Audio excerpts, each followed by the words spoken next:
to the Market Moon Lord, where we merge the matrix with the stars.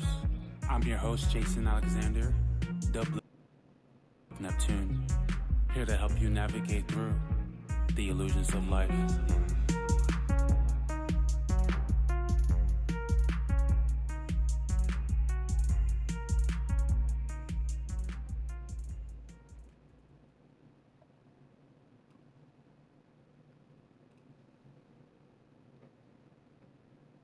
What's up? It's Jason Alexander, the Blue Moon of Neptune, here to help you navigate through the illusions of life.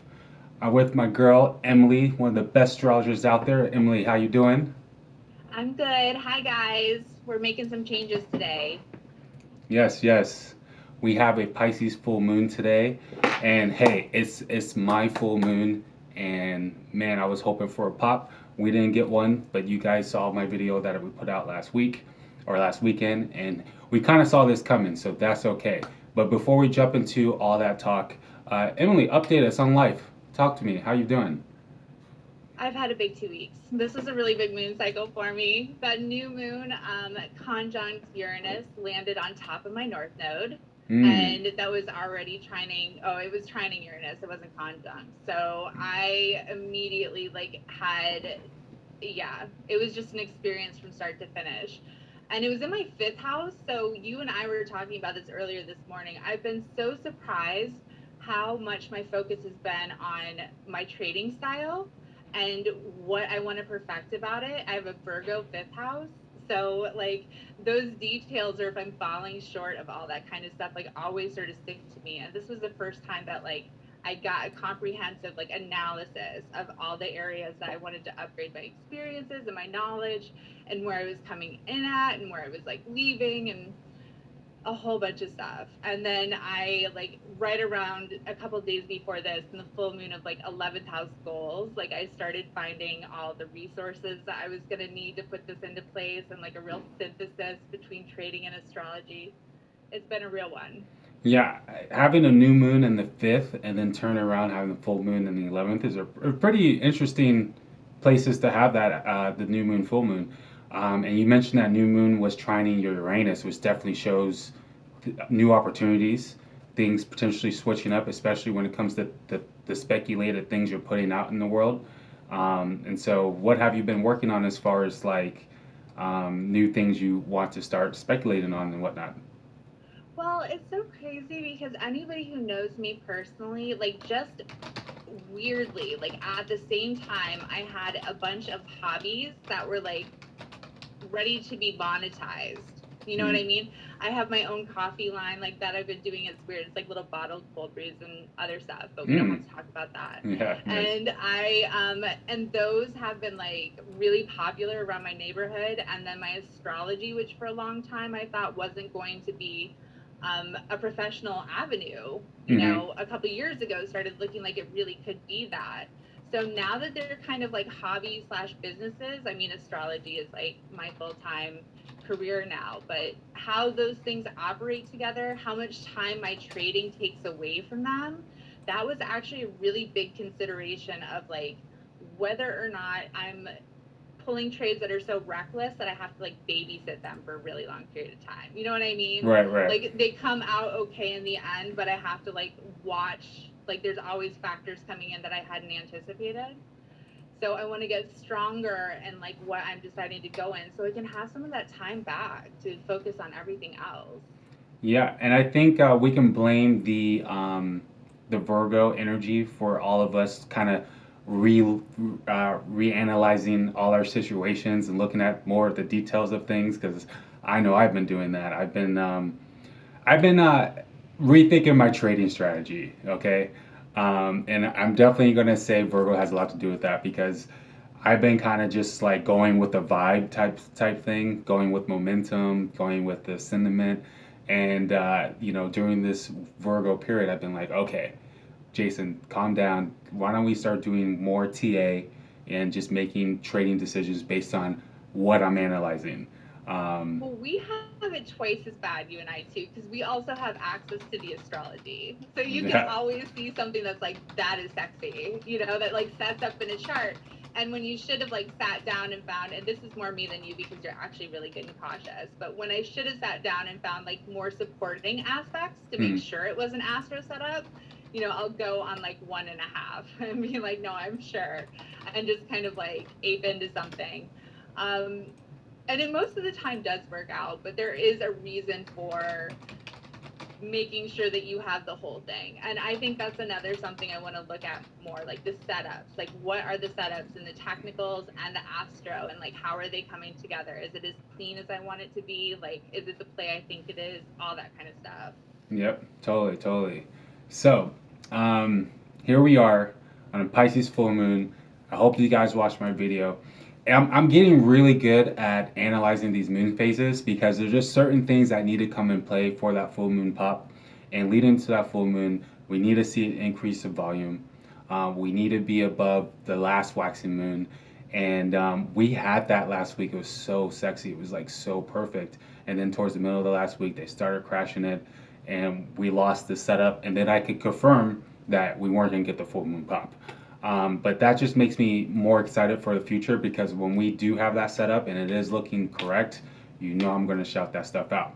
Now, real quick, I'm going to pull up my trading view chart and show you guys a little bit on what happened today so far, because I put in those lines on AMC based on the moon phases on What's up, Tom?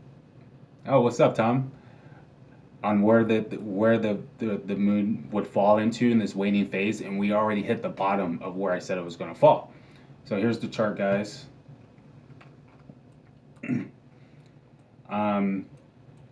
So Emily, do you have it pulled up on your screen to see the YouTube video or no? I'm trying. Okay, yeah, take your time. To get it up and get it muted and all that kind of stuff. I'm ready to throw out money in crypto and never have a chart for the short term again. Yes, right? Yeah. The crypto especially, I was just like, oh, that's such a sale. I wasn't entirely prepared for it, but I was prepared enough because I've been following it enough to know that this full moon was going to be special, but I did not even see this one coming. Tom says we have really good support at 38, so I'm anticipating much more downside from here. Yeah, that could definitely happen. I saw it right around the 39 level. What's up, Monty? How you doing? So here's my moon phase chart.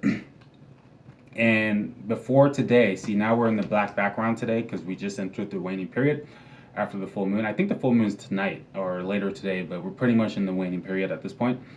And we were into this waxing moon. You can see we jumped up, and then right when we hit that $46 level, which would have put us higher than this waning phase, we started getting knocked down, and then we got underneath that $46 level, and we closed around 44 on Friday, and that looked like we were going to continue going down on this full moon.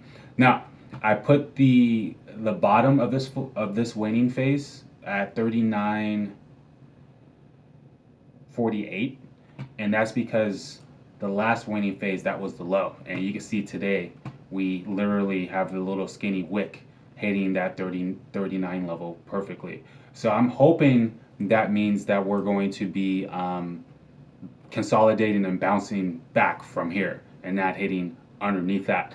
But anything under 39, if we do hit the $38 level, like Tom said, yes, please believe I will be buying some. In fact, I brought some today already at the I only brought two, but at the $30 level.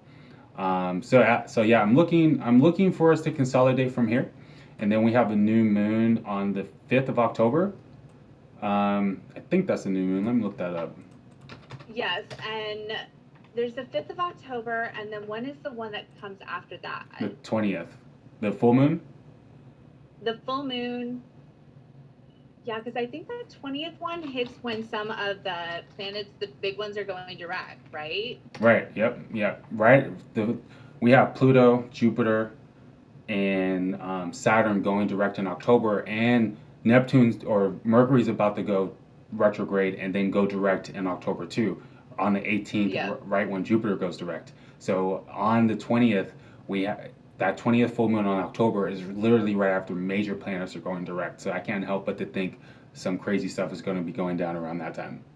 I would agree. And Yeah. especially the new moon that comes right afterwards when I think is in November, when everything's direct and then we hit a moon cycle, that is uh yeah, I think that one's going to be another big one. Hmm.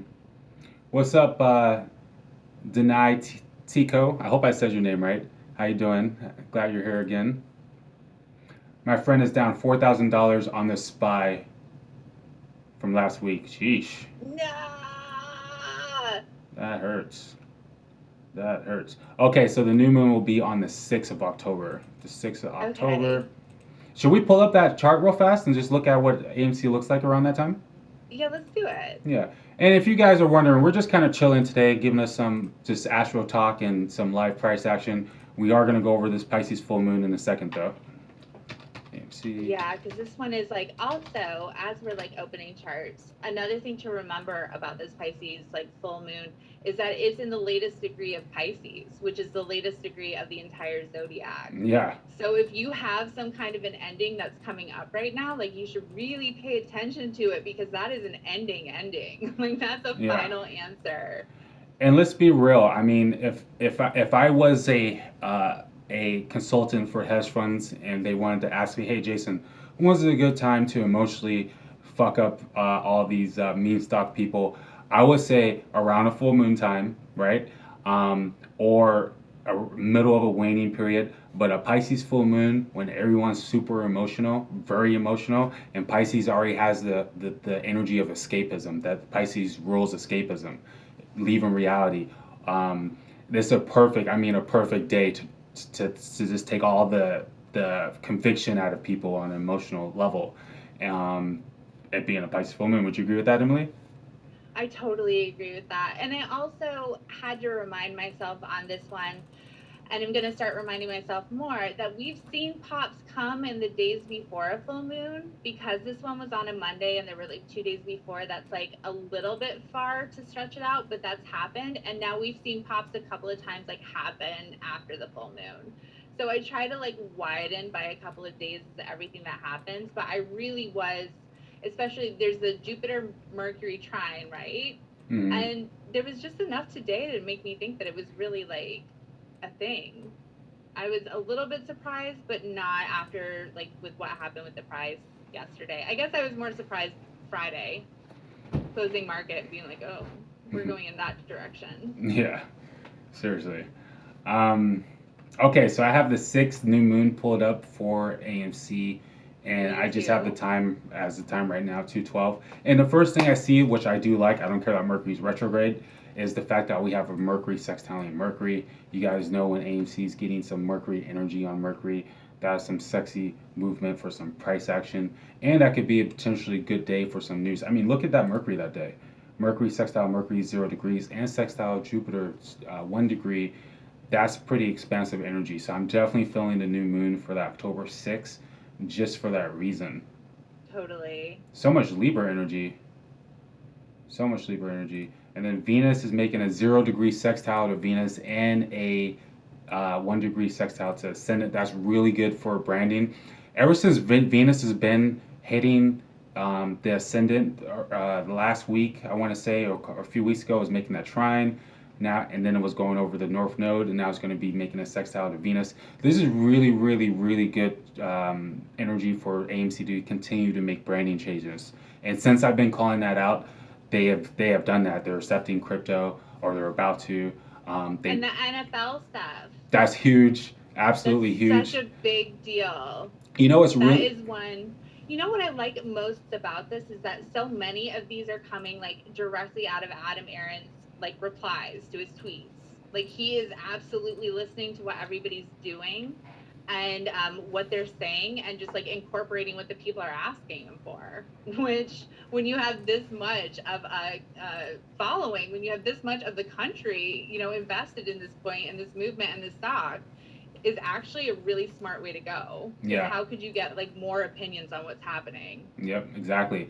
And you know what's really funny? I was thinking about that NFL thing they just did. I was trying to see like how I could have saw that in the chart. And AMC last week had a Mars return, and then this weekend they announced sports the NFL. That's like perfect energy because Mars rules sports. Totally. Yeah. You know what? That Mars Mercury, like, was it Mars Mercury Sun conjunction that's Mm-hmm. happening on the 9th of October? Mm-hmm. That could be something too. I could see that being sports news, Yeah. especially in Libra, because that is a sign of like balance, which is kind of a sign of competition. You know what I mean? You have Mm-hmm. two sides Yeah. trying to like work it out Mm-hmm. either which way. That might be a bit of a stretch, but No, Libras I can could be very see, competitive like that. Seriously, yeah. because you gotta remember whatever sign is opposite the sign, they can kind of hit that energy. You know what I mean? That's why Tauruses are often Scorpio like as far as like their intensity and their stubbornness. You know what I'm saying? So yeah, I totally see that. Who are But you calling stubborn? What are you talking about? hilarious. Maybe a little bit. Yeah, Emily is a Taurus rising, guys. And a um, Taurus Venus and a Taurus Mars and a Taurus Oh Mercury. my gosh, that's a lot of beautiful Taurus energy. Taurus is considered Earth signs. Congratulations to you. You have like the perfect persona. Um, I'm in second with the Venus rising with Libra. Okay. um, And then Venus in domicile in Taurus. so true, so true. Yeah, so I'm feeling that October 6th time. So I'm not gonna lie. I'm not gonna even go there. I'm not gonna even go there. But you guys know where I think you guys should buy the dips. Anything under 39 or around the $39 level, which is exactly where we are right now, is a good time to buy. And GameStop is where's Game? Ooh, 188. I'm about to get some more GameStop soon. Having said that, I'm going to do something very controversial, and I am going to talk about reasons why maybe we don't spend all of our money on AMC and maybe put a little extra into crypto before we Okay, come into October. talk to us. Talk to us. Because it's just like we were talking about this earlier in the morning, but like as some of you who are deeper into crypto and the astrology and here already know, crypto and Jupiter and Aquarius have gone together like peas and carrots. I don't even know what. It didn't do very well in Pisces. We had a massive drop and it stayed down. And the second Jupiter retrograded back into Aquarius, things started to pick back up. Mm-hmm. But now we're going to hit in October the period where Jupiter goes direct again in Aquarius, which is pretty close. The last time it was there was like pretty close to all-time highs with Bitcoin and the altcoins following. Mm-hmm. So that is like through the rest of a choppy September, it's probably going to be pretty volatile. This is traditionally not the best month for crypto, but that means there's a lot of entry places. And Right. I would totally like have at least a little bit of a position lined up in whatever like coin or token you believe in to see what happens around like mid to late October, because I think it's going to be a really big deal. I hope you guys heard what Emily just said because the last time she made a crypto call, she was right on the money. So you're looking for Jupiter to do what exactly? Jupiter is going to go direct in Aquarius. Mm-hmm. And originally, this was every astrologer thought that Jupiter in Pisces and domicile was going to be a massive deal for crypto. And it was already running at some of those $70,000 prices, and everybody was coming in, top signals everywhere. But nobody could have predicted like the crash sessions that came throughout May when that first ingress happened. So the original theory a lot of astrologers were working with was that 2022 was going to be super bullish for Bitcoin and all of crypto. Now we don't know, because when it goes back into Pisces, it could totally go back in the shitter. So there is like a bit of a time sensitive thing as far as like getting into a price point, and like the end of this year, I think is going to be kind of a really big year. But October is just as close as you get to a sure thing, like a really big swing coming up. Yes, yes. You guys heard it. You guys heard it from Emily. I definitely believe in that.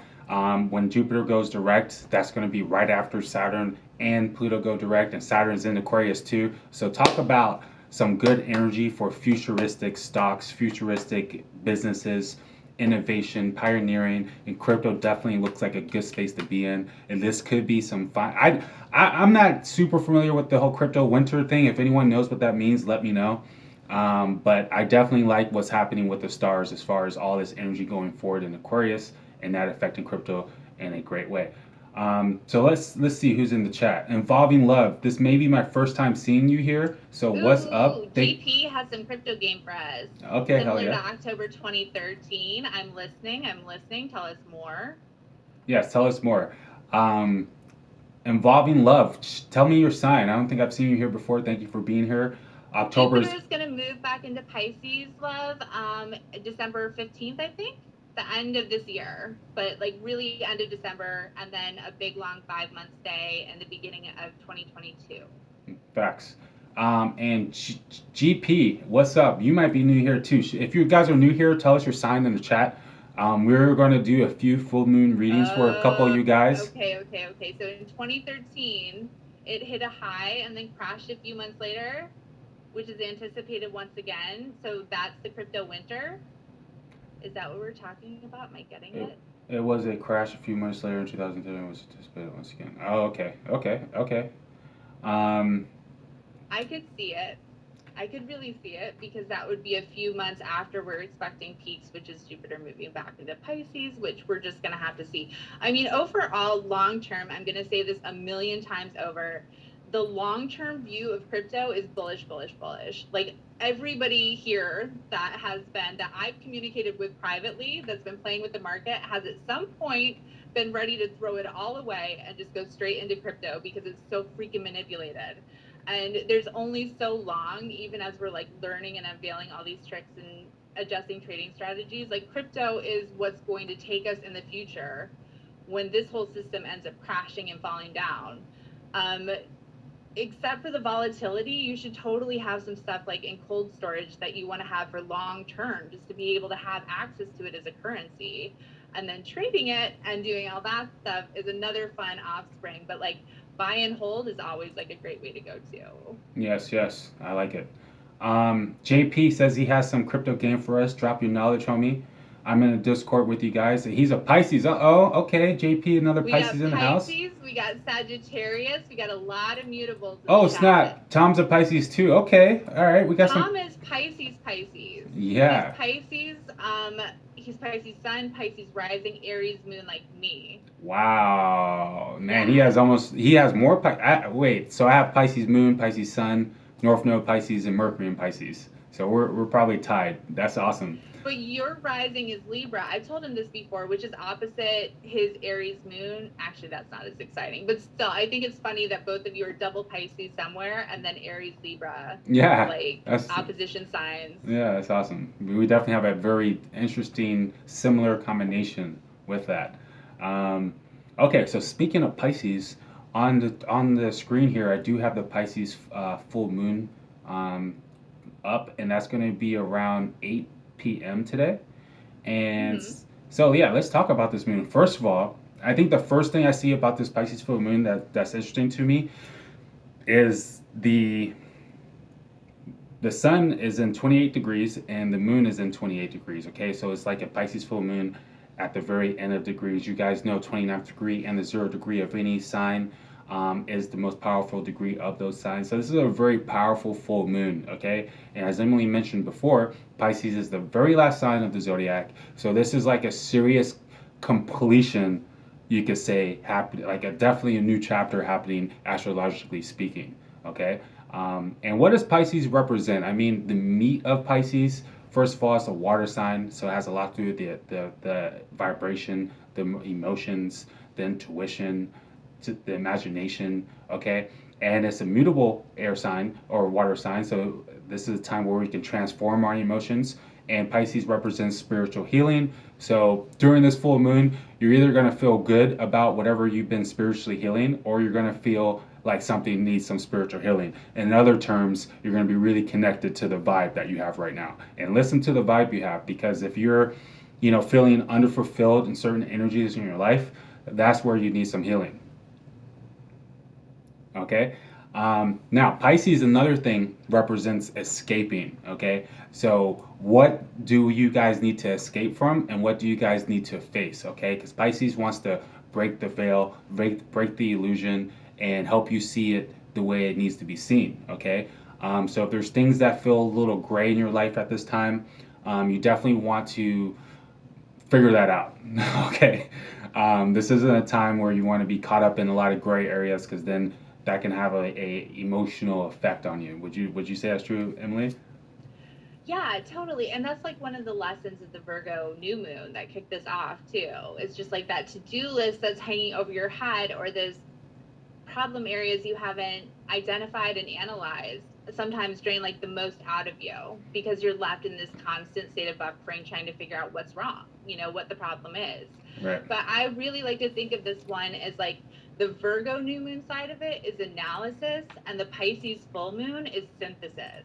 Okay, so something should have been revealed to you when the Virgo new moon was coming by, being able to identify that problem and being able to kind of screen to see like where things need to be perfected, what details have been glossed over. And then in that kind of like analytical process, now we're reaching the complementary stage where all the information, all the data that we've gathered, like this kind of clinical stuff, has a chance to be sort of coded into our subconscious. Like that's one of the things that Pisces can do for you. It can become part of your ethos at like a deeper level, so you're not having to constantly like remind or go rethink about it. So I think that there's a really big opportunity, especially because of that finality, to have something that is like part of you forever now, from whatever kind of info you gleaned 2 weeks ago. Yep, exactly. Diamond Co Jones, my boy Jacob, he has a 29-degree Cancer or moon in Cancer at home, and is trines this full moon very nicely. So congratulations to you. That looks positive for sure. That's a beautiful moon to have. Yeah, definitely. Involving Love says, I have a moon conjunct Jupiter at 8 degrees Aquarius, sun conjunct Neptune at 8 degrees Sag. Okay, that's a nice sextile.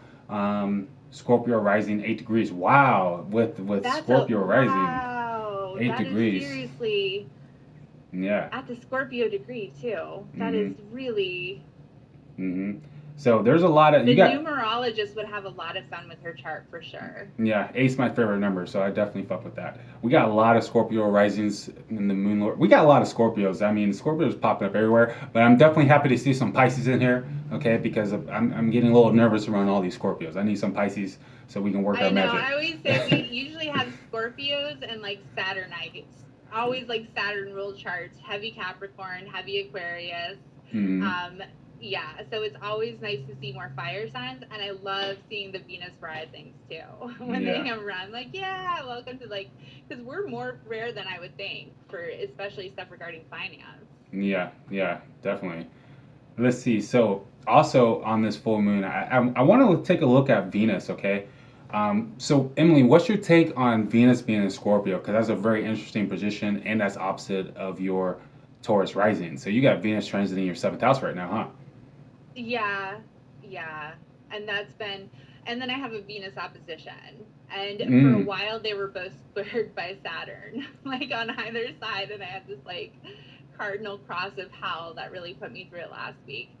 But Venus in Scorpio I've liked for a lot of reasons. I actually did a blog on it. I think it's a really cool opportunity for women in crypto, or people that have been generally like scared away from crypto spaces because they came off as like more Martian, like more dominant, or just like something that's kind of exclusionary. Like a Mars ruled Venus can walk you into those spaces and kind of like guide you into heavier like warfare spaces you wouldn't necessarily have gone yourself. And I think we're going to see a lot more shining stars on the female side in crypto start to become birthed into the consciousness right around now. So I like it's just that. strong all the way around for that crossover arena. Nice. And you guys, Emily is a Gemini, so she has great writing skills, and I've read a lot of her stuff, and she's a very entertaining writer and very informative writer at the same time, and very easy to understand. All right, so I definitely suggest you guys go to lovemoneyvenus.com. I have it pulled up on the screen right now for you guys to see. That's that article she was just talking about. I love that picture, Emily. It's so Venus and Scorpio vibes. I know, right? I'm like, I was hoping that I didn't like steal it or was gonna get a copyright like notification, because there can be only one. Yeah. I couldn't go with a second one. I had to risk it. Yeah, thank you for bringing that up. I've been having a lot of fun with it too, because it helps me organize my thoughts, especially when I'm in like multi-aspect theories that you've seen me go through, where I like have a lot that I'm trying to bring together at the same time. It's like one of the best ways I've found so far. It's like if I can't explain it to somebody else, I probably haven't finished thinking it through enough myself. That's my new rule of thumb. Yeah. Okay, so let me check up the chat. Tom says, does it mean anything that the moon is considered full until Thursday, 99. No, I mean, yes and no.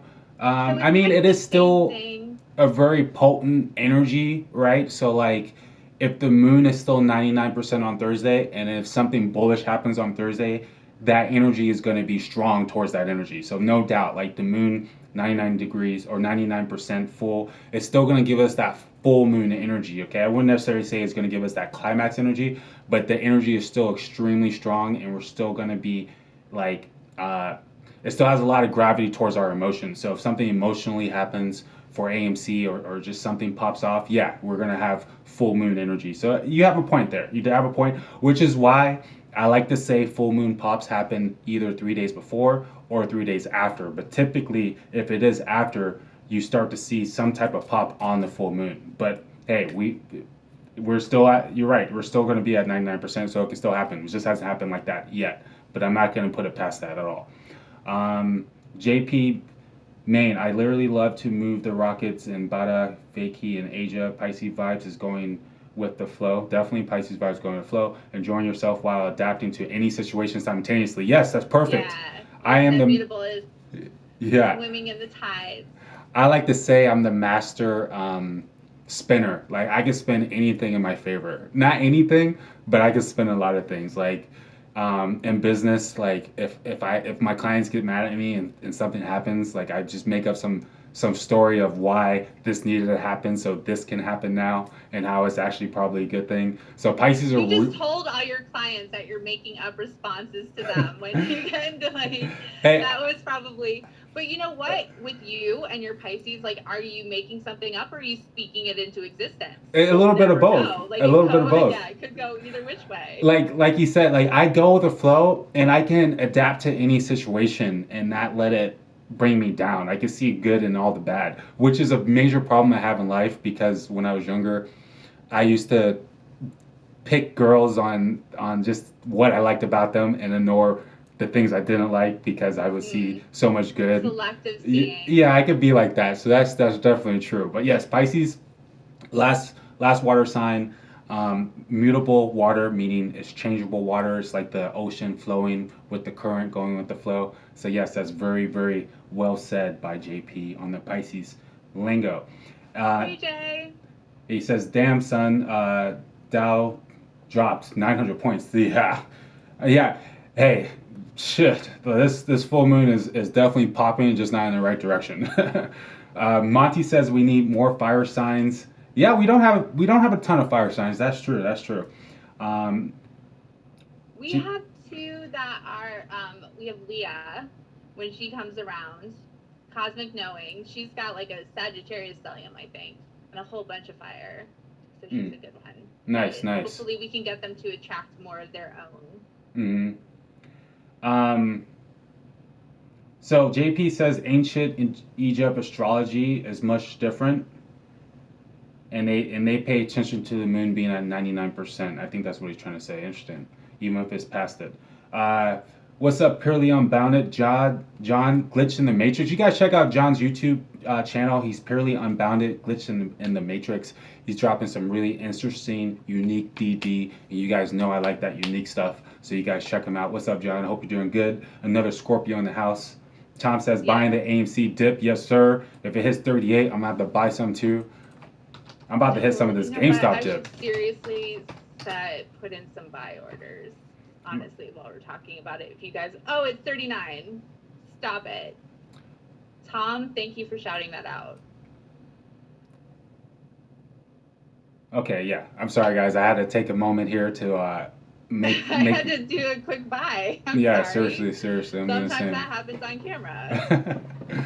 All right, so who's in GameStop? If anyone's in GameStop, let us know. And you guys, shout out your cryptocurrencies that you guys are in. I'm just curious. I'm definitely diversifying a little bit in crypto. I'm not gonna lie, I'm keeping like 90% of everything I got in the stock market. AMC, I don't give a fuck. Whatever happens. But I am gonna take my other 10% in new money into cryptocurrency potentially. Okay. That's the other thing. I'm not taking anything out of AMC and out of GameStop to crypto. So even like, just know that I'm not a financial advisor. Obviously can't give it, but that is like whatever extra I come up with is going into crypto as opposed to distraction plays, which I was playing with for a little bit. I don't think I'll be doing it again. Yeah. Especially after what happened with like the last round and like the major collapses of support and a couple of other ones. Okay. Oh God, that was a really big week, actually, now that I think about it. Okay, I just picked up another AMC. That's too juicy. That's too juicy. It's too good to give up. What's that thing called, the SRI or something, where if it goes The SSR, the short sale restriction? Yeah, so that's triggered for sure. Hopefully that means something, but hey, who knows? Coach Jones says he's in ADA. I'm in ADA too, although I'm kind of upset with what's been happening with ADA. Not to mention, right when you say that, I take a look and it's making a nasty dip again. But I'm definitely in ADA, that's for sure. I'm more heavy on Ethereum though, and JP is on Ethereum too. I've never heard of T-Fuel. T-Fuel. Have you, Emily? No. Never heard of that one, but I'm curious. Jay and I have just been checking out Cosmos, trading under Atom, which I really like a lot. Yep. That looks nice. New one out. Okay, so if you guys want a full moon reading, we're going to just do a few. You guys know the call in is at the bottom right of the screen. Let's see, we've been live streaming for how long now?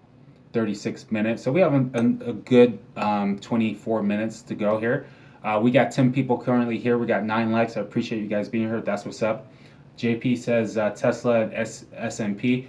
Tesla, I am planning on getting back in Tesla, but not after AMC squeeze. After AMC squeeze, I'm put a lot of my, not a lot, but I'm gonna put a portion of my profits in Tesla for sure. I definitely believe in Tesla, and I'm gonna buy Tesla. I fucking love Tesla.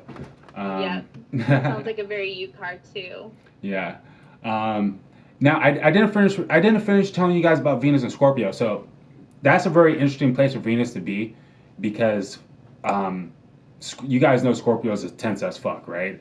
And Venus is opposite of its own placement of Taurus.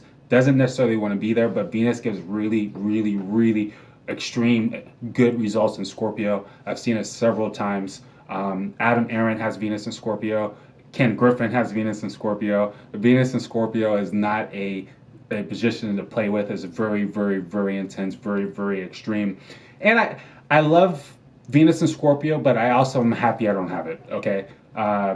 Now, I like the transits a lot more than people give them credit for. Like, everybody's like, oh my God, it's dead and all that kind of stuff. But a Mars ruled Venus, where you're trading out like some comfort and right, you're getting a little bit more raw, like you're starting to strip some things away to have a deeper experience of like money and relationships. I'm okay with that. You know, it doesn't last forever. You have 4 weeks of getting like raw and intense. I think it should be used and not feared. Yeah, totally. It's a very, Venus rules relationships in astrology, and Scorpio rules transformations and endings and beginnings. So it's a really, really good time to end some relationships you shouldn't be in, or transform a relationship that you're currently in, or to start a new relationship. But you want to be careful with Venus and Scorpio, because Venus and Scorpio, it's like suddenly I love you and then suddenly I hate you, right? So you want to be really careful being too quick with Venus and Scorpio. And Venus and Scorpio people are not lusty, but Venus transiting Scorpio is a very lusty situation, because Scorpio rules sex, right? And Scorpio rules desires, and Venus wants to indulge in things, okay? So you definitely want to be careful of just, overstepping in that way. Now, to clarify, if you're born with Venus and Scorpio, those people are not that, they're very probably horny, right? But they're not what's the word?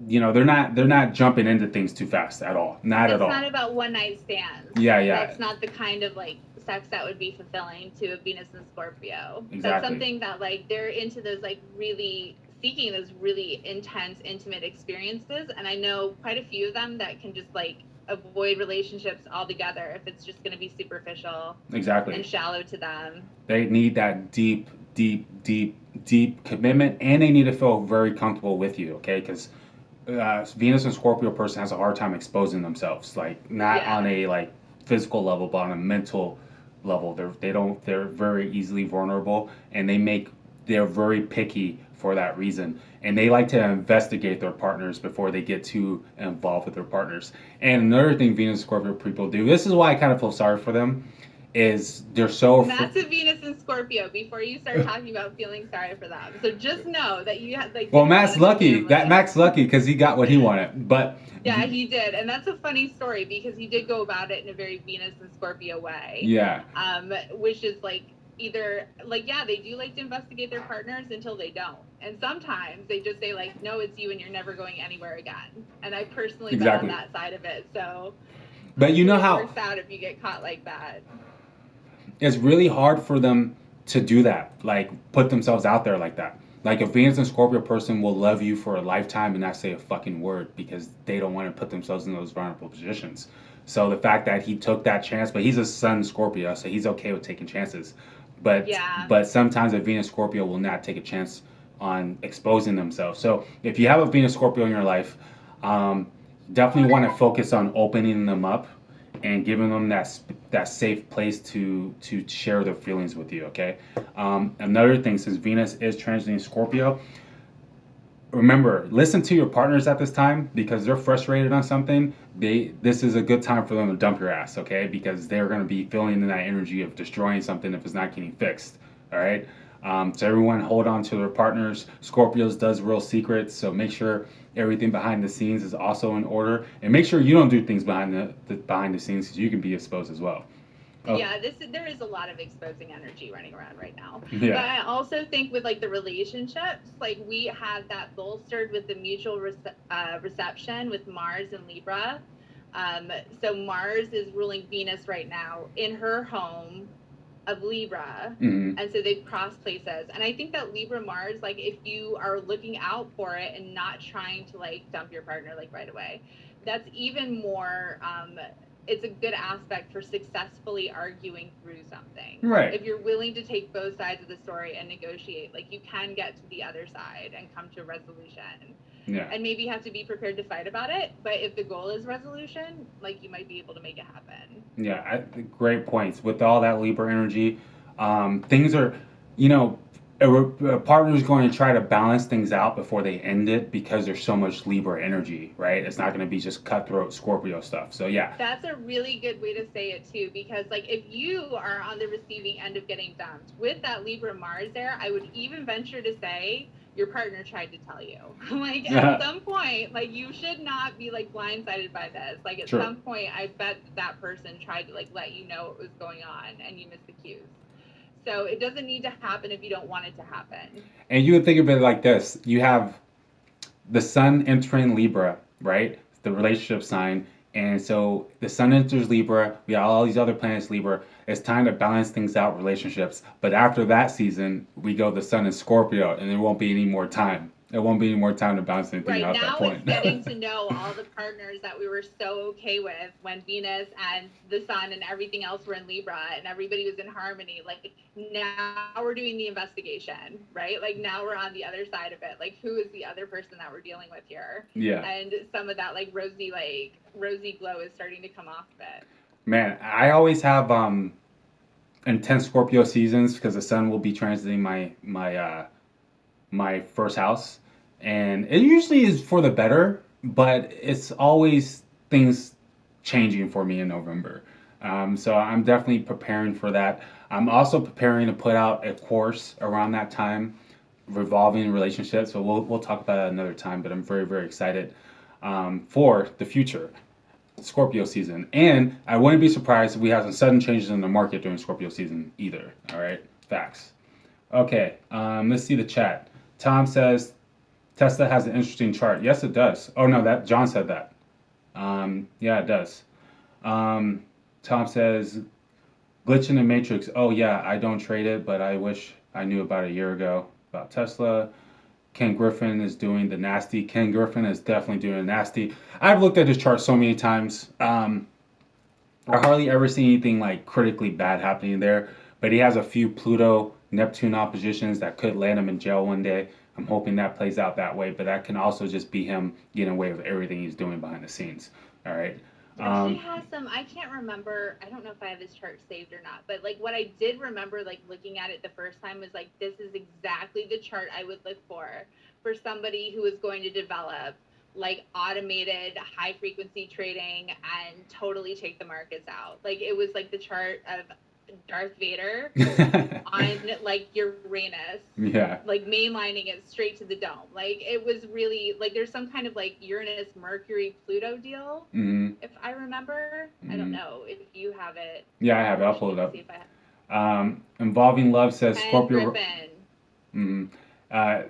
Involving Love says Scorpio rising with Mercury and Scorpio. So accurate. Mercury and Scorpio is a very, very sexy position for having really good energy to talk and transform people. You have a very transformative way of speaking and writing. That's a very potent Mercury to have. And you'll be a master at investigating because Mercury likes to look at the details. Scorpio likes to investigate. That's awesome. I like it.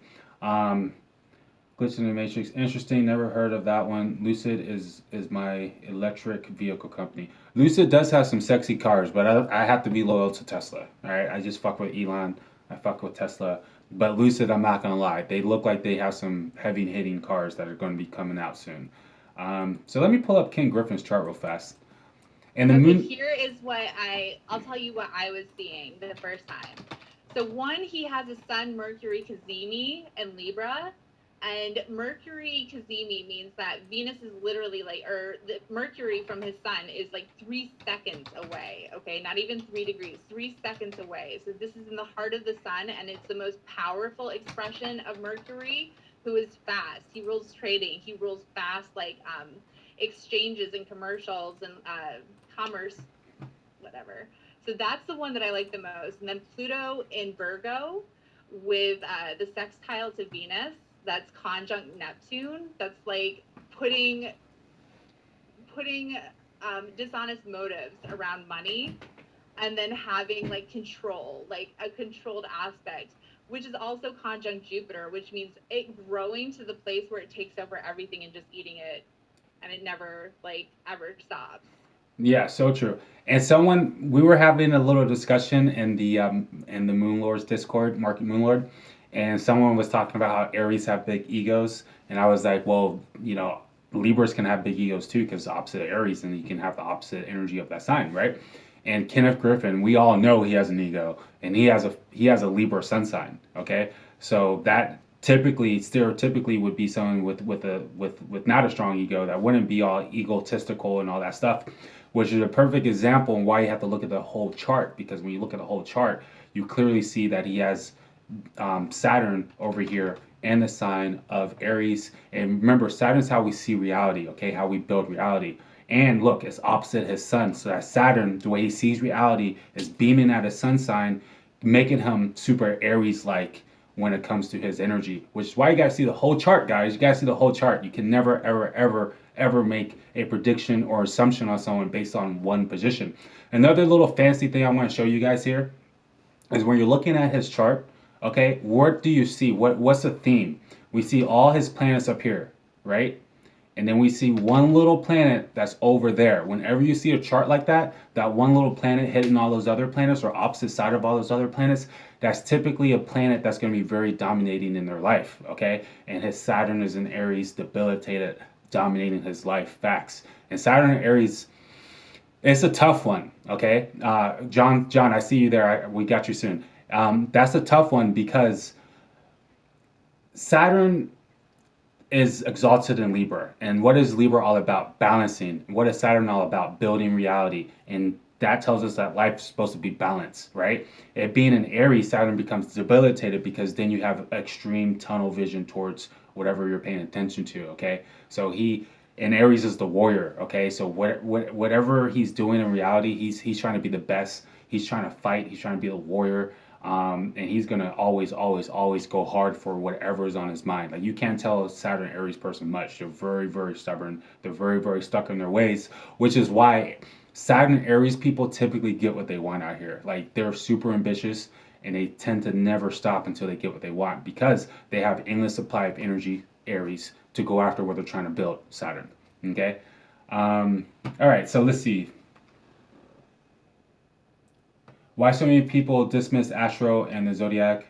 They don't realize it takes more than the sun sign. Yes, exactly. It takes a lot more than the sun sign. You gotta look at the entire picture. The sun sign just gives you a little bit of what's going on. I mean, but it doesn't give you the whole picture. Not one bit. Yeah, it's still so hard all this time to read, like, and they get so popular, but all the posts on Aster Twitter, the second somebody's like, and this is why we all hate Virgos, they get like 35,000 likes, and it's just kind of like, there's no such thing as hating all the Virgos. Because I bet you any amount of money that my Saturn in Virgo is more annoying than a Sun in Virgo. 1,000 times. Like, I might hide it better, but it is more critical, it is more stubborn, it is more like, um, Saturn and Virgo is a big one, but you Yeah. can't just like you can't group them in like that. And No. it's so popular. It's so tempting to think that you'll know everything about a person with one single sign, No. and it's just not a thing. Not at all. Okay, so we have 14 people here. What's up, everybody? Thank you for being here. I'm about to let John in. We're going to look at John's chart or talk about whatever John wants to talk about. I want to hear about his YouTube channel. If you guys do want to get a little reading in, we're going to let one or two more people come in for a quick reading. It's at the bottom right of the screen. I'm about to bring John in now.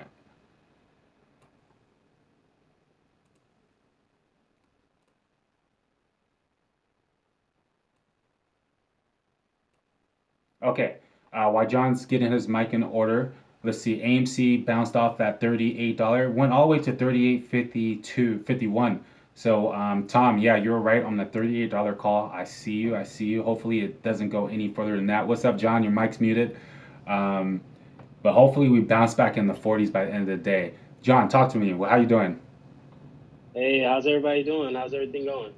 Good, good, good. Good. What's going on with you? You've had your big Ah, screen debut now, or your debut yeah. in the cloud. How's it going?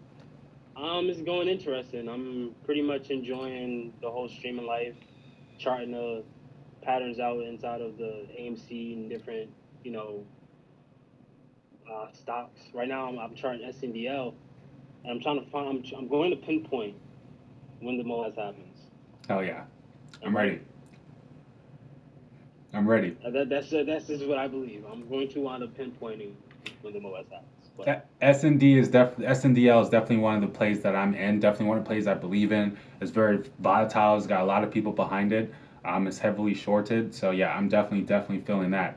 Definitely. And what other stocks are you tracking? I'm tracking SNDL, I'm tracking AMC, I'm tracking BlackBerry, I'm tracking the SPY, and if anybody has a stock that they want, I can track that. Basically, I find the patterns inside of the charts and I pull them out, and then I overlap them, Hmm.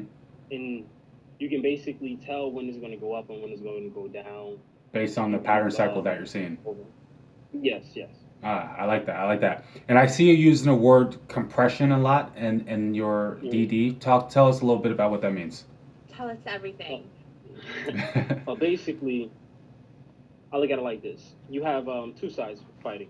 Hmm. You have the shorts and you have the investors. And we like to think that the shorts have infinite amount of money, but in reality, there's always a breaking point, Hmm. and that's the short squeeze. So what happens is, in order for them to prevent, you know, the investors from taking over, they have to compress the chart because there's going to come to a point where it's going to break out and it's going to keep going up. So they have to say no. We have to spend more money, which shortens your amount of time compression, and Mm. that if you keep following it, you can tell when when the jumps happen inside of the algorithm, Right, because like it when it's compresses so much, and then it has to release pressure So the type thing. compression adds to the acceleration of when hmm the cycles have to come due. And wow, yes. okay. You guys are really like, especially the one, I think like your stuff is the first stuff that I saw about this. I know some other people are starting to get like big into cycles, but for me, I saw it from John first. So we'll see who else is like running first into that. But it is so next level in quantum what you guys are starting to pick apart. Like, I like, honestly, it's really, I think it's going to be used in a lot more modeling coming up for other things probably. Yes, John is seeking the glitches in the matrix. Shout out your YouTube for everyone to find you. Purely unbounded, glitch in the matrix, baby. Yes, sir. You know what we do? We algo hunting over here, baby. Yes, Find sir. algorithms hunt down and. Hell yeah, I love it.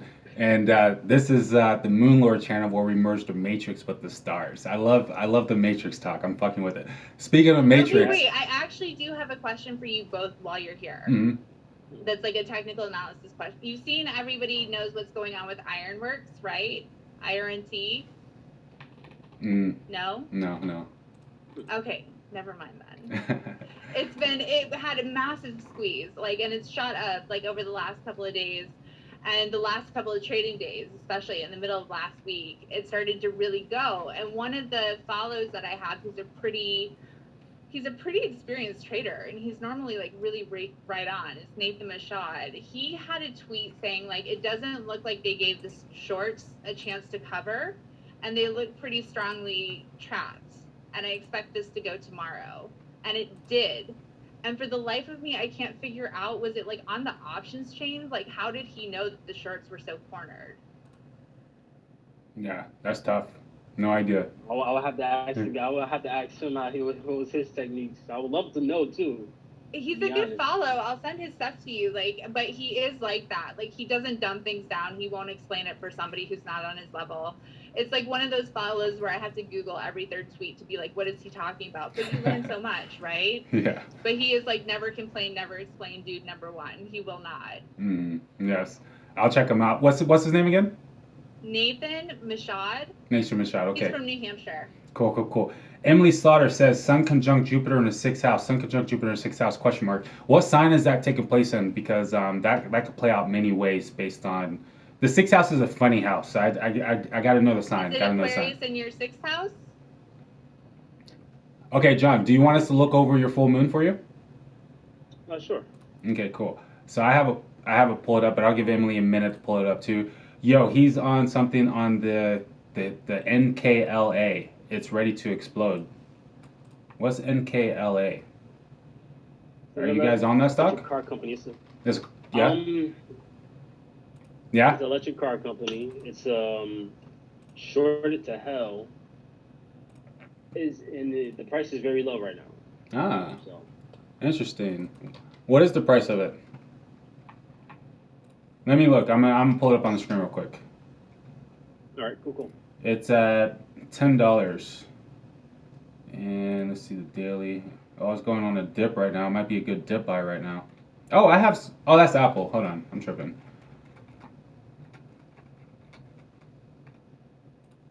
Oh, yeah, it's been consolidating for a long time. So it might be ready soon. I like it. Okay, so I have John pulled up here, and he has a full moon, let's see, on top of his conjunction Mars in his 5th house. Okay, yeah, it does this every time I look at your chart because you're so close to your rising sign so close to me. So let me see. Give me 1 second.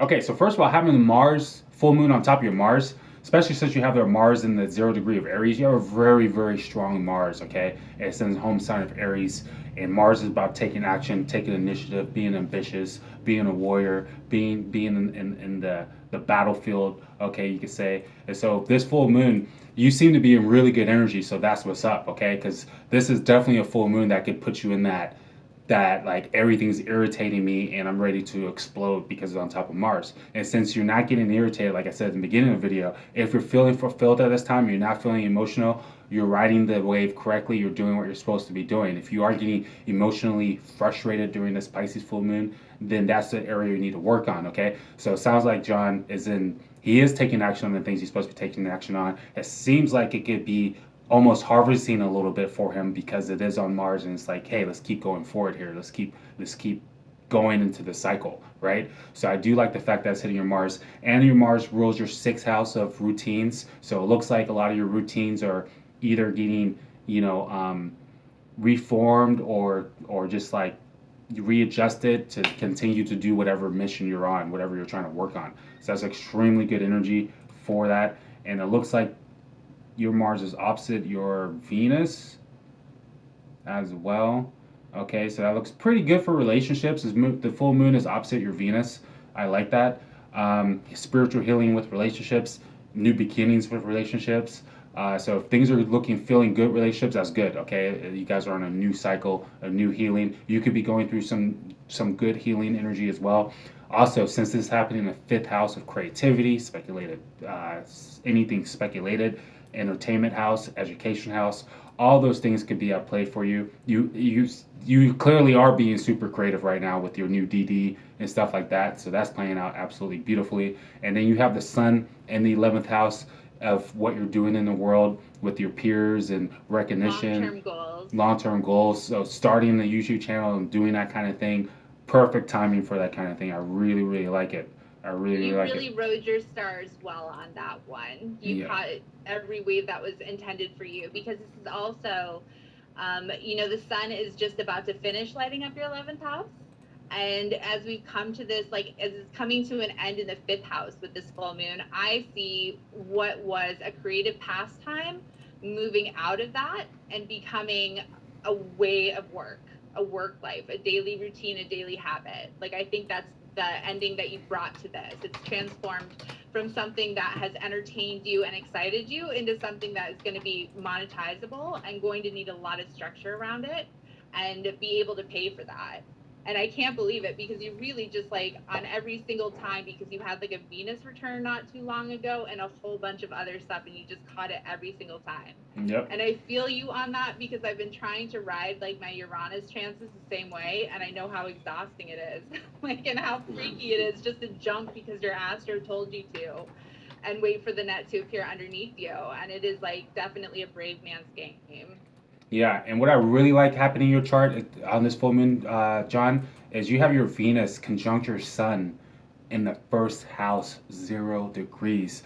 So this is a huge, huge opportunity to almost like, because the first house. You're on screen with us right now. That's crazy. And everybody's getting to see your face and, like, know what it is that you do Yes. on that day. And you are beaming really nicely today, more than usual. You do look super handsome. I'm going to say it. Like, you I didn't say handsome. I just said you're beaming. I didn't say anything about handsome. I was going to say pretty at first, but then that wouldn't have been appropriate. So. But yeah, Venus in the first house, especially in sign of Scorpio, whenever Venus is changing your first house, this is a new opportunity to love thyself. All right, new opportunity to look at yourself and say, hey, what do I love about myself, and how can I love myself more? It happened in Scorpio is another very great position to just transform yourself in a way that you see fit for your persona. It's also on top of your Sun, 0 degrees, and Sun has a lot to do with your identity, especially you, since it's in the first house. Your Sun is in perfect alignment with your first house of self and the Sun of identity. So this is just you just like retransforming how you love yourself, okay? Just like transforming your persona, transforming your energy, transforming your aura. It's a very just transformative time for the better, shedding off some of the bad things you didn't like about yourself and coming into the new Phoenix, coming into that new energy. So it's absolutely beautiful if you're writing that correctly. Now, Venus in the first house is also a time where you're looking at yourself and you could be like, oh, I don't like this about myself, but this is why it's there, so you can fix that, okay? So it's a beautiful, absolutely beautiful time for you to just transform yourself and just love yourself and do whatever it takes to love yourself, because that's what it wants to do right here in the Scorpio. And I wouldn't be surprised if you have some new opportunities with some ladies or whatever, because Venus is a relationship sign that can bring that type of energy to you, okay? So be careful though, because those Scorpio girls are cray-cray, but you know how that goes, Don. You know how that goes, all right? I like me some Scorpio energy too, I'm not gonna lie. Let's see. Emily is asking, what's the phone number? It's at the bottom right of the screen. I'm sorry, guys. This is a Zoom call. Can you tell the guest to repeat this YouTube channel? Yeah, John, he wants you, Jordan Williams wants you to repeat your YouTube channel. Helium bounded. Glitch the Matrix. Yes, Glitch the Matrix. Glitch the Matrix. Yes, I love it. All right, John. Are there any questions you have regarding your chart or anything you want to say? I have one last thing to say about your chart, Don, before we let you go. So you have, like he already told you, you have Mars applying to your Venus in 2 days or so. I think it should be hitting there. And Mercury is applying to your natal Mercury with about a day or two to go. and also in its shadow before. So in this like full moon being at 99%, you have a couple more peak days that are happening right here. So just know that like through I'd say Wednesday to Thursday, you still have a lot of opportunity. It's very like open before those two transits come to a culmination. Yes, I like that call. Nice. Mm-hmm. Mm-hmm. See what I can do with that. Yes, sir. Yes, sir. Okay. Okay. Emily is downloading Zoom. As Francis says, can't call, but I'm watching. If you have time, look at my chart. First watcher on the stream today. We'll keep tuning in either way. Appreciate you both. Okay. Yes. Thank you, Francis, for being here. Do you have your birth date? Yeah, give us your birthday. John, have you been doing any like astro studying or anything like that? Drop your birthday, Francis. I haven't. I've been so focused on figuring out these algorithms, breaking it down and hammering down the strategy and understanding what's going on, that I haven't been able to dive into it as much as I'm going to be able to dive into it afterwards. Yeah, I think that's smart. Yeah. I really do. I'm in the same place where I've been so deep into the financial astro of it all that I have to go back and like really relearn some TA stuff, learn new stuff to get stronger with it, because it's so hard to keep both going in your head at the same time. But once it's there, it's there. Come check out my channel. You'll learn something. I just dropped. I will. Yeah, like I've been like getting into all of that, which is so good because this Mercury retrograde is my chance to like go back and do that and finally have some time to like watch some streams myself. Yes, Jordan. I just put his YouTube name in the chat. It's the last one. That's his name for his YouTube channel. All right, John. I appreciate you being here, homie. I appreciate your energy, dog. Thank you so much. All right, until next time. All right. All right. Peace. Bye, John. Okay. Man, John has got some nice energy for the full moon. I like it. Yeah, that was a good one for him. Mm-hmm. So where did this full moon fall for you? What again? Is the 11th house, Emily? Is that what you said? Yeah, the full moon is in my 11th, and the new moon was in my 5th. Yeah. So, I mean, and all of us too, it's worth noting, because I've had so much stuff happening in my 11th house this year, because we've had so much Pisces stuff happening this year. So all of us have felt like a couple of big moves into whatever house, like, Pisces is holding safe for you. Mm-hmm. This is not going to be new stories. Like, this is culmination of something that you've already had kind of hinted at with, like, Jupiter ingressing into Pisces and, like, a couple of other, like, you're going to see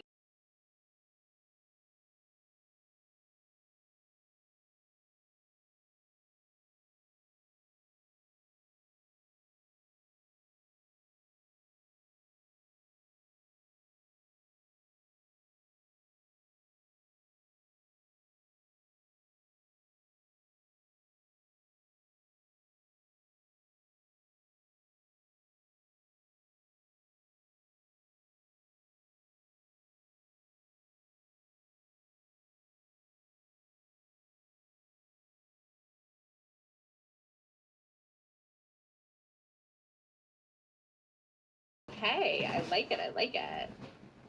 We're getting posh up here. If you guys want a reading, we're gonna be wrapping up soon. So the number is at the bottom left of or bottom right of the screen. It's a Zoom call. UK. Okay. We have 10:30 a.m. or 10:33.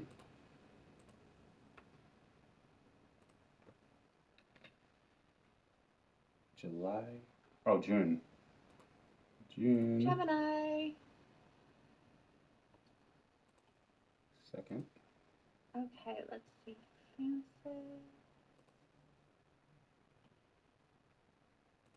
Ooh. Okay. All right. Francis has Venus getting ready to conjunct. Is it she, he,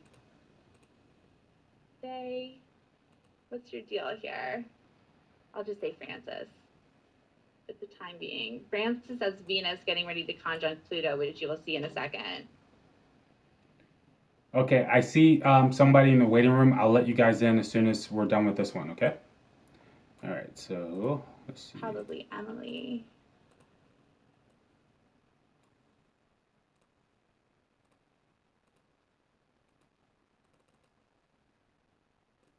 Okay, so this full moon for you, Francis, falls So at. let's just double check that we have the both. Do you have a Sagittarius rising, Jason? I have a Leo rising. Leo rising, yeah, you're right. Okay. Sorry. And Sun in Gemini. Yep. Mm-hmm. Cool. We're all on the same page. Okay, she confirmed she's a she. Okay. She, okay. So she is having a full moon in the eighth house. So that's, full moons are times of endings and beginnings, transformations, and eighth house is also endings and beginnings, transformations. So yeah, this could be a climax type energy for you, where things are coming to an end, things are coming to a beginning. Eighth house has a lot to do with all those deep hidden desires, all the things in privacy, has a lot to do with the resources with partnerships and in-laws and stuff like that. Also has to do with money as well, your resources. Okay, so you can see a lot of changes in those type of areas.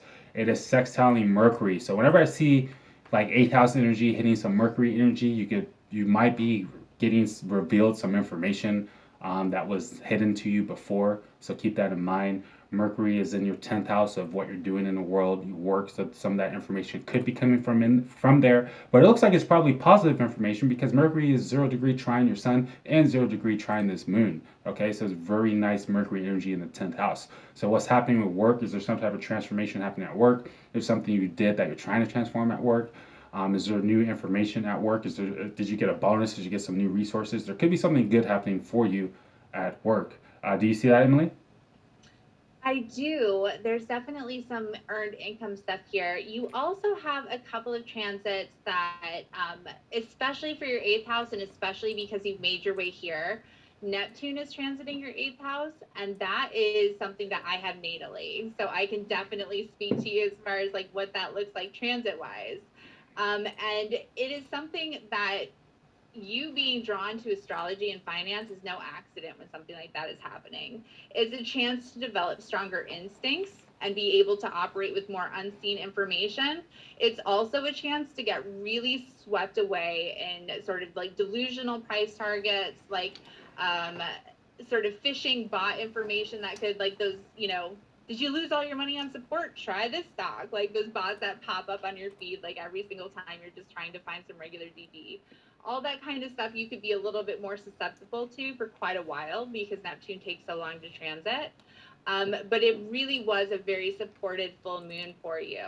And you have also a transit in your fourth house of inheritance, like property, that kind of stuff, with Venus coming to conjunct Pluto, which is another thing that speaks to instinctual responses around money and like what you own and what you hold. And where you are going to, like, this is the investments that support your family. So this is every way around. Like you have just an enormous amount of energy in your money houses. Yeah. That is speaking to a lot of transformation and also kind of unveiling areas that you're going to be needing to transform.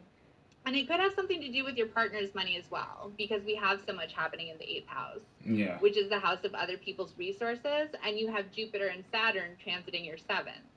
So that is not outside the realm of reason either, because the ruler of your eighth house is currently in your seventh house of relationships.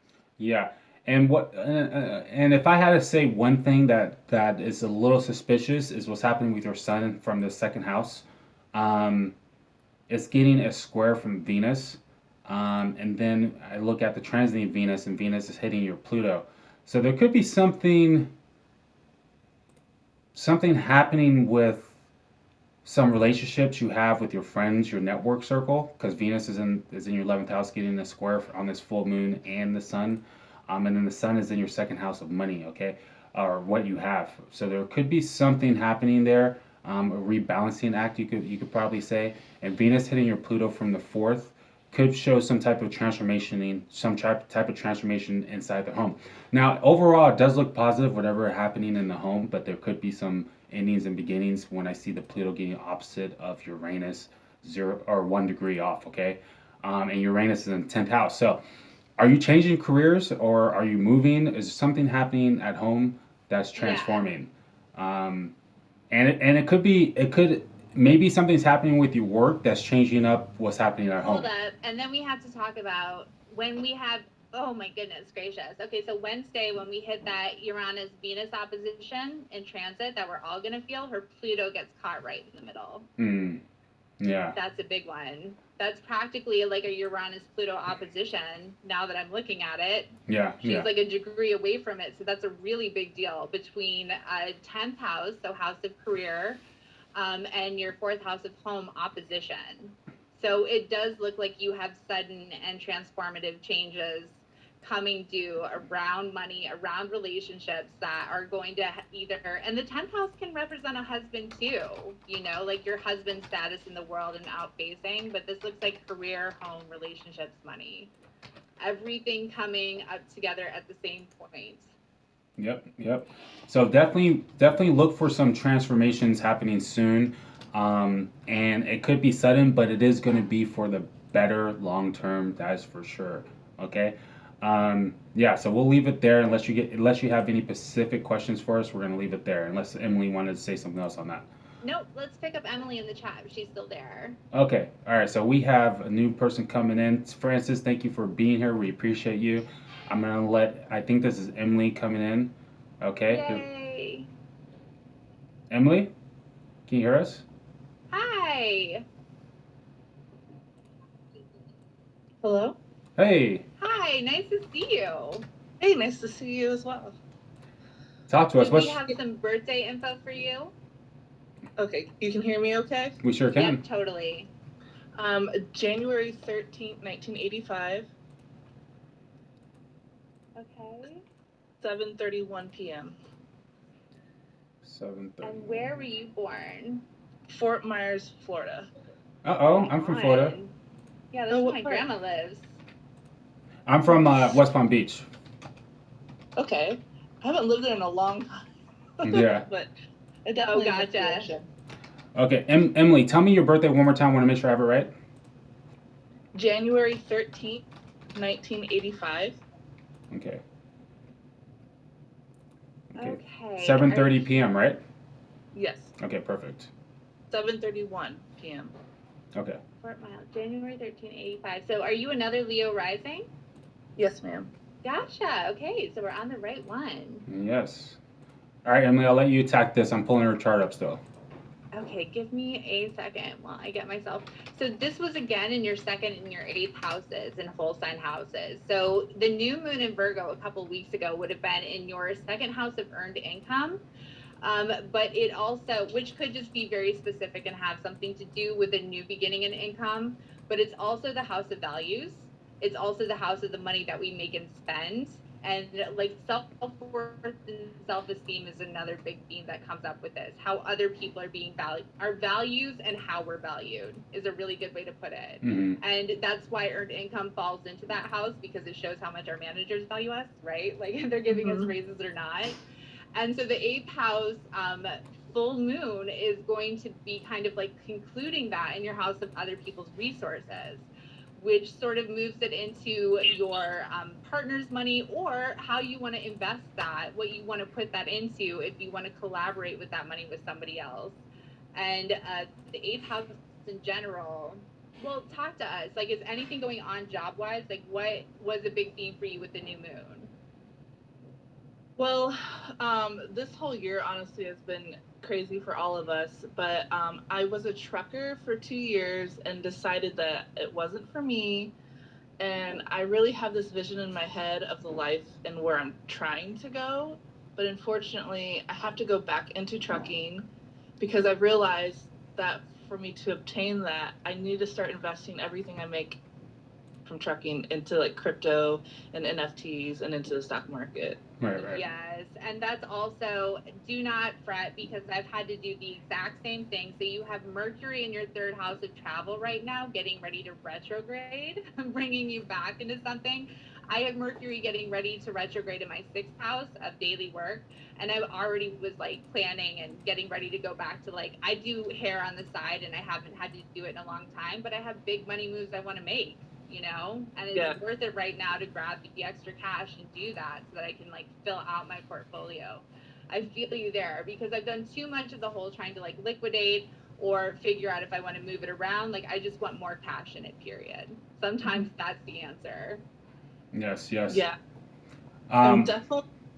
Go ahead. I'm no, sorry. please. I mean, go ahead. Talk to us. I don't really want to go back into trucking. It's not what I want to do, but I figure if it's going to take me a year to get to where I want to go, I might as well go through something that's going to pay me the most and have the most income and the fastest results. So what's the end goal? What are you morphing into? So my Leo rising probably. Yes. Yep. I'm trying to still figure out how my North Node or MC, or if that correlates with what my Leo side is trying to do, which is like I want to move to California. I want to be creative, because like a 9 to 5 and trucking life is not for me. Like I feel my best when I live in big cities. Like I used to live in New York City. I was a professional roller skater. I had this whole life. That's what I really want to do. But now I've found myself that I had to come back, which I call like. Which everybody is being brought. Yeah, I've got a lot of really good news for you. I'm so glad you said all that, because a lot of this is deeply in line with the stars that you have in your chart and your natal promise. So you had that first house Leo rising, which is sun ruled, and that's why we always associate like the performance aspect, the needing to be seen with Leo rising, because that sun is a spotlight that practically only Leo is ever like fully comfortable in.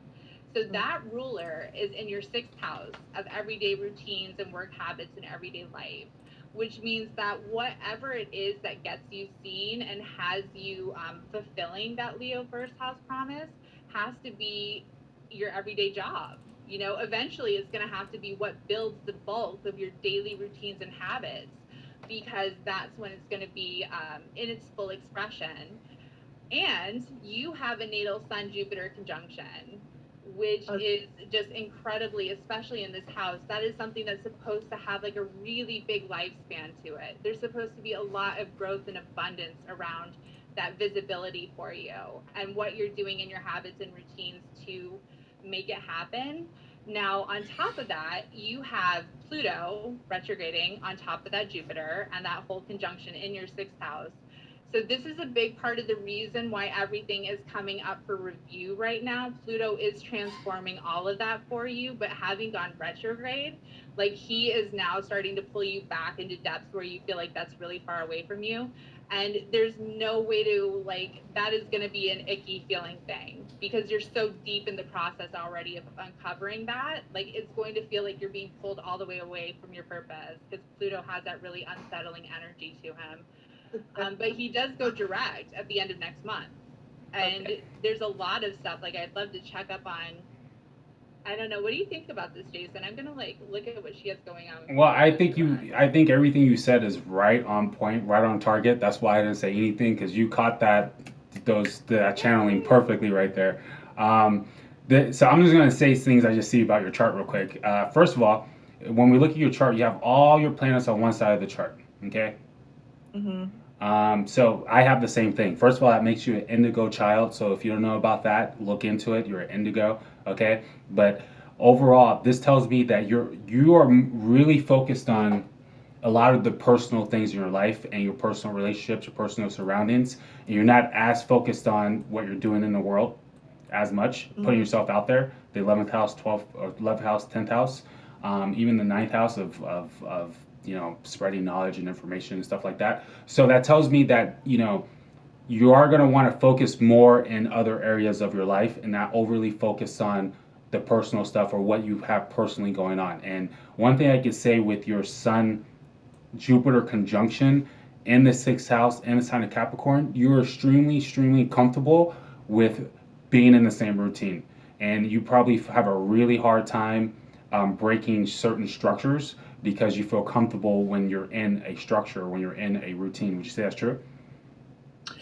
Somewhat, yeah. Which, because of the way that my life has gone, I see that it plays out in weird chunks, because I'm actually addicted to change.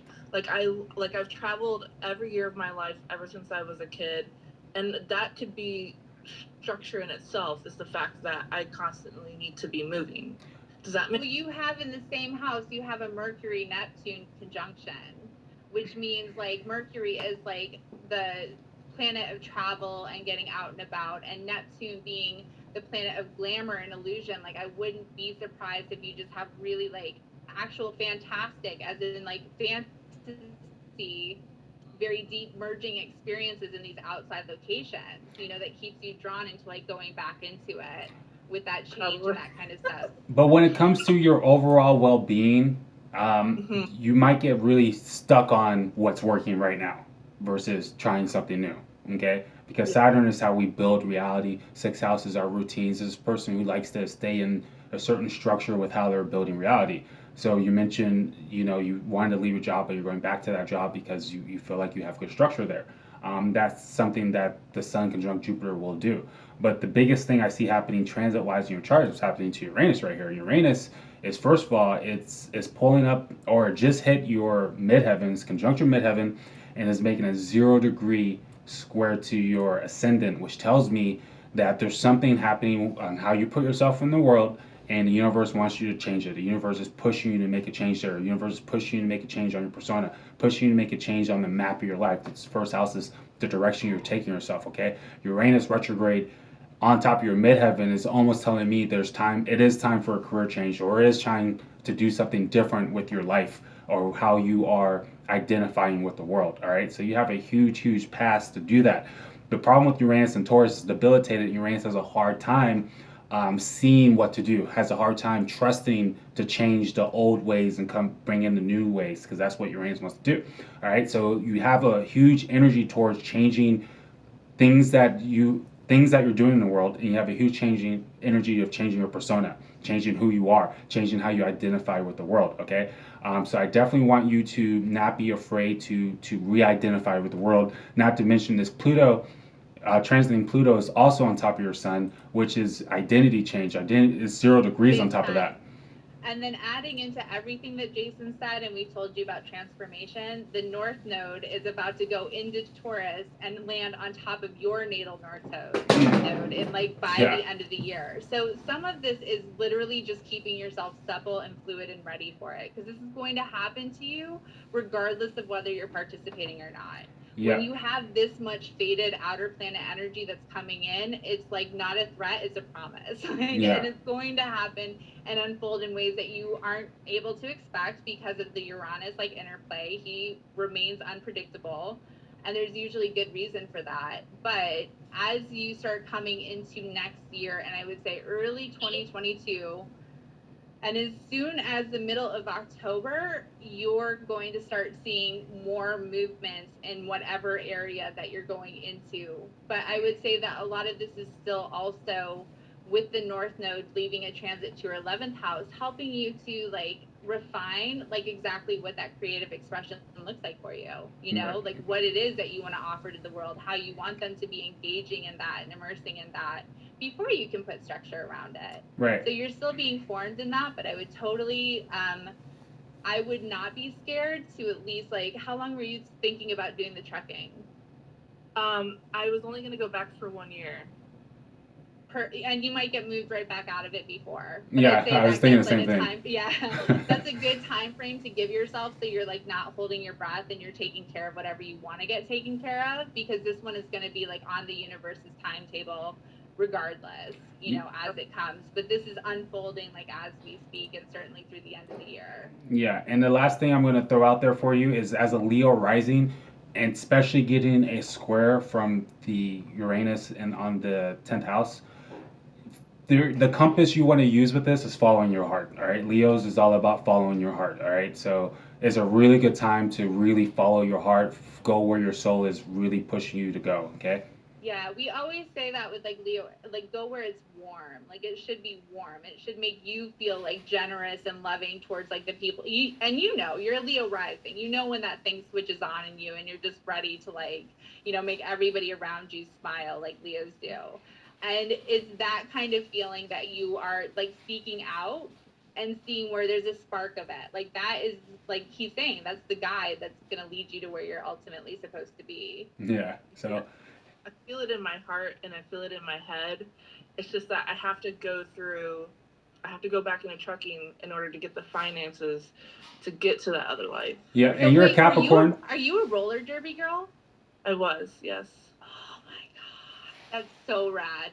I grew up in Detroit. I'm really, really, really into that shit. I used to like have a fantasy like that I would be able to do it someday, but I'm too soft. I'm way too soft for that. And now at my age, I know that. But that is like seriously such a badass like thing to have on your resume. Hell yeah, I love it.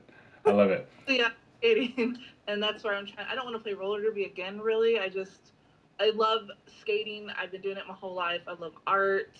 I've been doing that my whole life. I just want to be able to be freely creative and have that be my job somehow and be sustained. Like Let it be sustainable. Big question for you: are you on TikTok yet? I have a TikTok, but I don't really post on it. No. Well, you might want to look through some of the skating ones because that's a huge, like, skate talk is a really, really big one. I don't know if you're already catching that or not. But sometimes, and we've had like 5 or 6 people here through it now who just had to like jump on the internet somewhere with what they had, right? And just like put it into the sphere and like launch things through the back end then. So I think like now it's pretty like effective these days, and streaming or something like that, especially because I could watch them forever. It's so beautiful. Like I cannot skate, and that makes me so sad because you guys look like you're flying. Yeah. There you go. It just like looks like it's such a good vibe. You guys don't know this about me, but I love to skateboard. I only cruise. I don't do tricks, but I'm huge on skateboarding. Yeah. I can totally see that with you. Oh, you're a skater boy. That's so cute. Hilarious, I know. But Emily, thank you so much for calling in. I appreciate you. Hopefully we see you here again. Good luck on your journey. Stay the course. Follow your heart. Believe in yourself. Believe in the situation. If you got to go back and take care of some things and make sure that foundation's on point, I understand because you are Capricorn. It's all about foundation there. But I think you're in totally good shape. I think you're thinking correctly. Just believe in yourself and keep moving forward. Thank you guys free so to much. check in. Yeah, like if it gets heavy or you feel something changing, because like you're really in tune with your stars and what's happening here. Just jump on a stream. We'll happily look through and see what's going on. Awesome. Thank you guys so much. I really appreciate it. Yeah. You're so welcome. Yeah, no problem. Bye. All right. Bye bye. Okay, so that was Emily. That was an awesome read. I loved it. Thank you, Emily, for tuning in. Hey, shout out to all the Moon Lords here. I appreciate each and every one of you guys for being here. I don't know what's on my screen right now. Don't report. Okay. So, Emily, before we end the stream, is there anything you want to say? I feel like we said it all. We did. We covered a lot. Yeah, we went 30 minutes over today. But the energy was good today. I'm so happy to see everyone in good energy. Considering, I'm glad we pulled ourselves out of that bloodbath for a second. Come together and channel some full moon vibes. I think that's healthy for us as a collective. Yeah. So, all right, guys, we'll leave it there. Me and Emily, don't worry, we'll be back again to catch you guys on another live stream. Emily, if anyone wants to check you out on Twitter, any of your platforms, shout it out. What's good? So you can most easily find me on my beautiful website that Jason built for me, lovemoneyvenus.com. All my socials are on there. If you're on Twitter, I'm Astro for Apes, and you can find me there. And that's my blog and everything else. What we stream, you'll be able to find it. Yes, sir. And you guys hit us up at the Market Moonlord Discord. It's going down there. Again, I appreciate each one of you guys. We're going to end it here. So you're watching the Market Moonlord, where we merge the matrix with the stars. I'm your host, Jason Alexander, the Blue Moon and Neptune, here to help you navigate through the illusions of life. We're here with my favorite astrologer, Emily. Until next time, I appreciate you guys. Peace. Bye, guys.